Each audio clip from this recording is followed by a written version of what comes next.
Panorama group, जो सोचता है वो करता है। धृतराष्ट्र अगर अंधा होगा तो उसके सामने द्रौपदी का चीरहरण होता रहेगा। राज्य का मुखिया आंख से अंधा बना हुआ है। मैं इसलिए कहता हूं कि सरकार बेशर्मों की सरकार है, जहां पर एक शिक्षिका का हाथ पैर बांध दिया जाता है इसी राज्य के अंदर। बिहार में महिला शिक्षिका के साथ हुई बर्बरता तो भड़के शिक्षक नेता और एमएलसी बंशीधर ब्रजवासी। मुख्यमंत्री नीतीश कुमार को भी बताया धृतराष्ट्र। नमस्कार, न्यूज़ नेशन देख रहे हैं आप और मैं हूं आपके साथ साक्षी झा। पूर्णिया से एक बेहद ही दिल को झकझोर देने वाली खबर सामने आई, जहां पर एक महिला शिक्षिका के साथ बदसलूकी की गई। आपको बता दें कि सिर्फ किराए का मकान खाली ना करने पर महिला शिक्षिका के साथ दुर्व्यवहार किया गया और उसके हाथ पैर बांधकर उसे खूब पीटा गया और फिर सड़क किनारे उसके सामान को फेंक दिया गया। और इसके बाद से ही लोगों ने कई तरह के सवाल उठाए कि क्या लोगों के अंदर से जो एक इंसानियत है वो खत्म हो चुका है क्या? क्योंकि जिस तरीके से पूर्णिया में ये घटना घटी है, इसे देखकर तो ऐसा साफ लग रहा है। इसी पर अब शिक्षक नेता और एमएलसी बंशीधर ब्रजवासी भड़कते हुए नजर आ रहे हैं और मुख्यमंत्री नीतीश कुमार को धृतराष्ट्र तक बता रहे हैं। क्या कुछ कह रहे हैं एमएलसी बंशीधर ब्रजवासी, आपको सुनवाते हैं उनकी बातों को। जहां पर बहन बेटियां असुरक्षित है, अगर पूर्णिया में कोई बहन बेटी अगर उसके हाथों में और पैरों को रस्सियों से बांध दिया जाता है और पिलर में बांध दिया जाता है,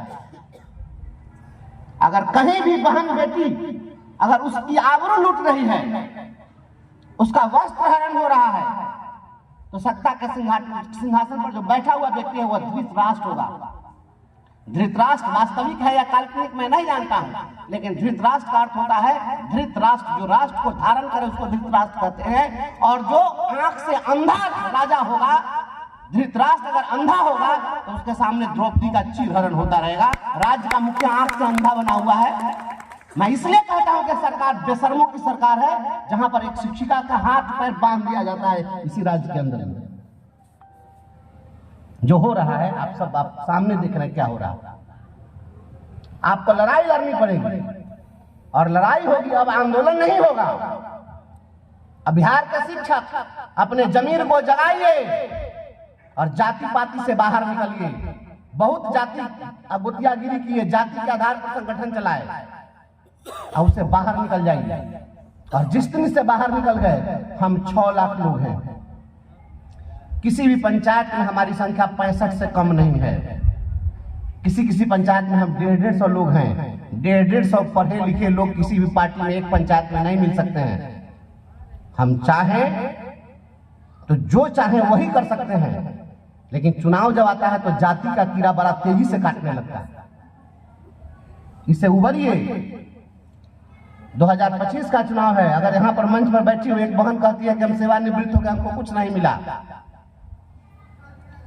तो आप इस चीज को समझिए, सेवानिवृत्ति सबकी होनी है। सभी लोग रिटायर होंगे और ऐसे ही रिटायर होना पड़ेगा। कोई जाति का नेता आपको कोई मदद करने नहीं आएगा। आइए, कथित सुशासन की सरकार को इस चुनाव से पहले एक सीधा संदेश देते हैं।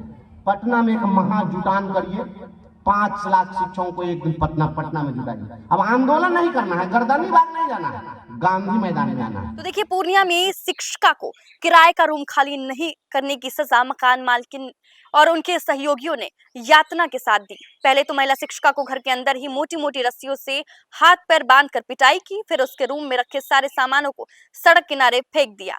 पूरा मामला जिले के नगर परिषद कस्बा के वार्ड संख्या 14 के 3 पन्निया मोहल्ले की है, जहां श्रवण कुमार शाह के आवास पर प्रखंड के प्राथमिक विद्यालय यासीन टोल की सहायक शिक्षिका ऋतुराज कुमारी किराए के कमरे में लेकर रहती थी और सिर्फ मकान ना खाली करने पर उसे इतनी यातना दी गई और हाथ पैर बांधकर उसे खूब मारा पीटा गया और उसके सामान को सड़क किनारे फेंक दिया गया। हालांकि बताया जा रहा है कि पीड़ित शिक्षिका के आवेदन पर कस्बा प्राथमिकी दर्ज कर ली गई है और अब इन तमाम मामलों पर कार्रवाई कर रही है। लेकिन इस पूरे मामले पर किस तरीके से शिक्षक नेता और एमएलसी बंशीधर ब्रजवासी भड़कते हुए नजर आ रहे हैं और नीतीश सरकार पर हमला बोल रहे हैं। नीतीश सरकार पर कई तरह के आरोप लगा रहे हैं कि अगर नीतीश सरकार महिलाओं के साथ इस तरह की बर्बरतापूर्ण घटना को चुपचाप देख रहे हैं तो वो भी धृतराष्ट्र हैं। क्या कुछ कहना था उनका, हमने आपको तमाम बातें सुनवाई। फिलहाल के लिए हमें दीजिए इजाजत। आप देखते रहें न्यूज़ नेशन।